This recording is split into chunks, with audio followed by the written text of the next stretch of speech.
চাঁচল রাজবাড়ির ঐতিহ্যবাহী পুজো ৩৫০ বছরের প্রাচীন পুজো। আজও রাজবাড়ির প্রাচীন রীতি মেনেই পুজো হয় সিংহবাহিনীর। শনিবার সতীঘাটে ঘট ভরে শুরু হলো দেবীর পুজো। টানা ১৭ দিন ধরে চলবে পুজো। ১৭ শতকের শেষ ভাগে উত্তর মালদহের রাজা ছিলেন রামচন্দ্র রায়চৌধুরী। কথিত আছে স্বপ্নাদেশ পেয়ে মহানন্দার ঘাট থেকে অষ্টধাতুর দেবী দুর্গা উদ্ধার করেন রাজা রামচন্দ্র রায়চৌধুরী। সতীঘাট থেকে চাঁচলের রাজবাড়িতে সেই মূর্তি প্রতিষ্ঠিত করেন। সেই থেকেই হয়ে আসছে পুজো। পরবর্তী সময়ে বংশের অন্যতম রাজা শরৎচন্দ্র রায়চৌধুরী রাজবাড়ির পাশে পাহাড়পুরে দুর্গা দালান তৈরি করেন। সেখানে এখন পুজো হয়। প্রাচীন প্রথা মেনে সপ্তমীতে রাজবাড়ি থেকে ঠাকুর দালানে নিয়ে আসা হয় দেবী চণ্ডীকে। দশমীতে ফের রাজবাড়িতে ফিরে যান।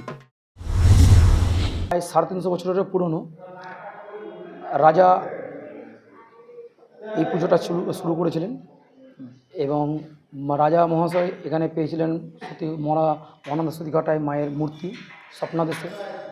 সেই মাকে ওখান থেকে নিয়ে আসা হয় এবং নিয়ে এসে মায়ের এই মন্দির পরে তৈরি হয়। তার আগে পাশে এক জায়গায় মায়ের মন্দির করা হয়েছিল কুড়ে ঘর দিয়ে, সেখানেই পুজো পাঠ হতো। তারপরে ধীরে ধীরে এই মন্দির তৈরি হয় এবং এই মন্দিরেই পুজো শুরু হয়। চাঁচল রাজবাড়ির এক অংশে রয়েছে কলেজ, প্রশাসনিক ভবন সহ একাধিক সরকারি দপ্তর। রাজবাড়ির অন্য অংশে রয়েছে ঠাকুরবাড়ি। এই পুজো সম্প্রীতির বার্তা বহন করে আসছে। কথিত আছে একসময় মহানন্দার পশ্চিম পারে মহামারী দেখা দিয়েছিল। তখন দেবী মুসলিম সম্প্রদায়ের মানুষদের স্বপ্নাদেশ দিয়েছিলেন গোধূলি লগ্নে বিসর্জনের সময় তারা যেন আলো দেখান। তখন থেকে প্রতি বছর দশমীতে মুসলিম সম্প্রদায়ের মানুষরা বিদায় বেলায় দেবীকে আলো দেখান। সেই রীতি আজও চলে আসছে।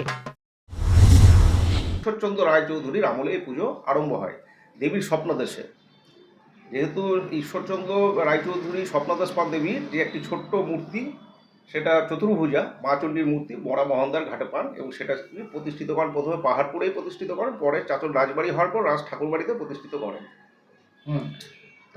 তারপর হচ্ছে প্রতিবার সেইভাবে পুজো হয়ে আসছে। এখানে আজ থেকে পুজো শুরু হলো। আজ থেকে কৃষ্ণনবমীতে এখানে হচ্ছে কৃষ্ণনবমীতে ১৪ দিন আগে, সপ্তমীর ১৪ দিন আগে ঘট বসে যায়। এখানে আজ থেকে পুজো শুরু হয়ে গেল। এক সময় কিছু একটা মহামারী হয়, কলেরা টাইপ বা অন্য কোনো কিছু, তো সেই সময় দেবী তাদেরকে স্বপ্নাদেশ দেয় কাউকে, যে আমার বিসর্জনের সময় তোরা লাইট দেখাবি, তাহলে তোদের এর থেকে মুক্তি পাবি। সেই থেকে তারা নিশ্চয়ই উপকৃত হয়েছিল সেই সময়, সেই থেকে এই প্রচলন চলে আসছে। চাঁচল রাজবাড়ির পুজো দেখতে দূর দূরান্ত থেকে অগণিত মানুষ আসেন। সব মিলিয়ে পুজোর কটা দিন উৎসবের আবহে মাতেন এলাকার মানুষ।